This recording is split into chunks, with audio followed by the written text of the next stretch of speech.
Good day, guys. Wow. If I gave out a reward for making my day, and I don't, maybe I should, it would go to that lovely young family I saw at the bus just a few moments ago. He couldn't have been more than, she was somewhere in her 20s. The mom and the dad wasn't much older, and they were standing there together like a happy little family, singing to their child, basically, on the bus, just because.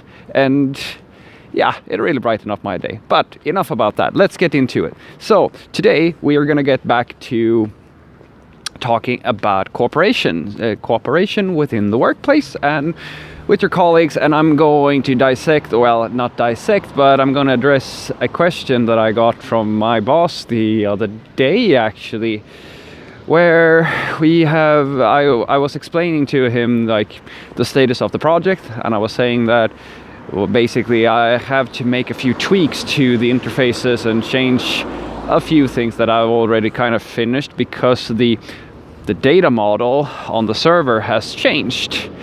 And so he asked, okay, well, he didn't seem to have had a very good day. So he asked the question, okay, why do you need to do that, Frederick? We need to ship this. Well, virtually, not exactly like that. And I said, well, unfortunately, we have had, because that's a very big feature, and there's a lot of stuff that's going to have to happen, and it's a completely new feature, which means that we have no data models. And for you, those of you who are new to this programming thing, a data model is just a structure of the information that you're going to show to a user or you're saving to your system.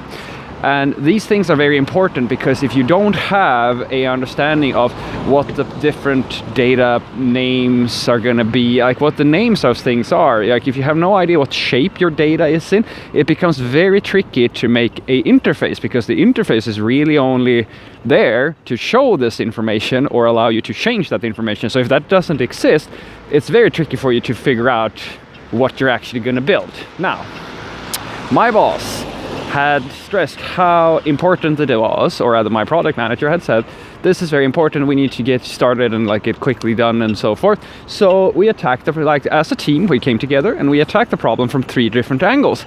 I started working on the administrative panels for our internal systems.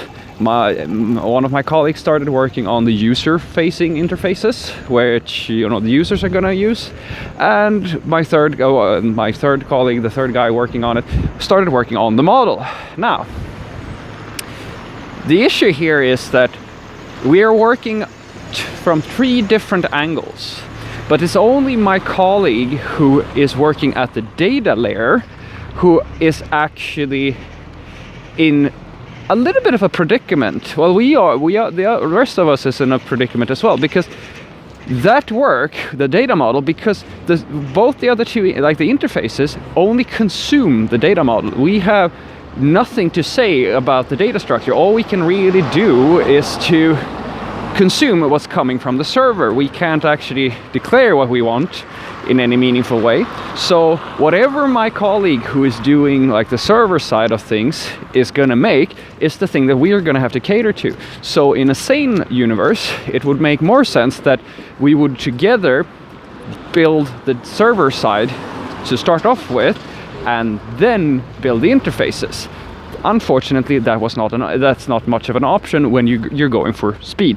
There are still things that you can do on the interface level, of course, but you have to account for that your data model may change. This is why I argue that defensive programming and having things such as, or rather, if you've watched any of my other videos, you probably know what I mean when I say that design the function from the inside out, because the data model may change. Never assume that this thing that's coming into your system is going to be in a certain shape or anything always check, always validate the input, always validate. Anyway, so that puts us in, I explained this to my boss. I was saying that, I have to change things now because I started working on the admin panel and then we had some changes, yada yada yada. So I started working on the server and then some stuff changed in the interface. I had to go back and change that. And he said, okay, but why don't you, if you started working on the front end and your colleague started working on the server, why didn't you communicate better? And I kind of just stopped there and I looked at him and I said, because it's not possible for us to foresee all the things that are gonna happen up front. And that's a big problem.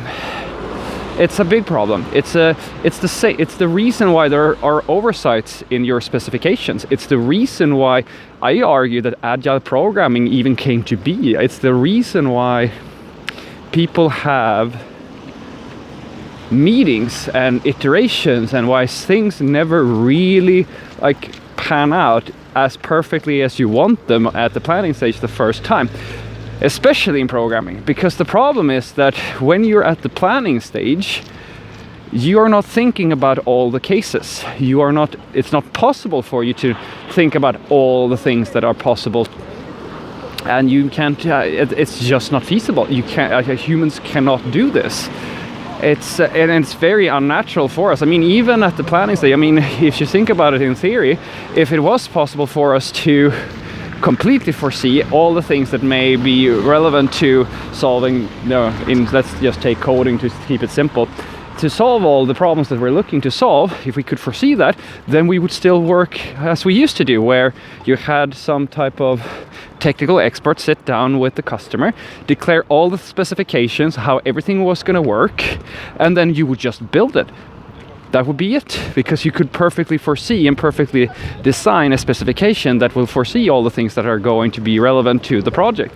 That's not possible. That's why agile development even came to be, that you have a continuous iterative process where you build the smallest possible thing, because you know that the bigger you try to make something, the more likely you are to oversee something, and the smaller it is, the less likely you are to oversee something. So iteration has been proven very effective in this.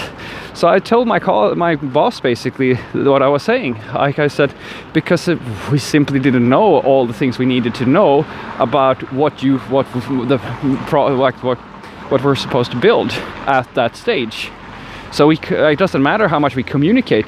Somebody has to sit down and actually write some code in order to discover all of these different cases. And you will find this as well in your own work. Trust me, you can stand there in the stand-up meeting, you can stand there every morning and say that, or in the planning part of the project, and just feel like, yeah, we know exactly what we're going to build, we're going to do things. And as soon as you start working, like a few days in maybe, you're going to realize that, hey, what about these situations? What about those cases? Oh, what happens if this happens? All of a sudden you start slowly realizing that there are so many other things that you need to consider in order to deliver this. And this is why usually my argument is that you underestimate a problem. That's why it happens. Because when you first start, you have the least amount of information about the problem. And as you go along, you learn more and more. So try to account for this when you work. Try to be aware of, especially when you're time estimating. Assume that you will have to change things. Assume that you will not get it right on the first go, and set your expectations based on that. And if you ever have a manager or a boss or anything like that doesn't have, much of an understanding of these things, prove it to them. Because trust me, odds are, that's exactly what I said to my boss, basically, if this is an issue, I would just like to remind you that the specification changed by the time I got back to the interface. The interface had changed because even my project manager realized that, hey, there's some things that aren't correct with the design. So this happens to everybody. So don't feel bad if you don't think about all the things that you need to think about up front.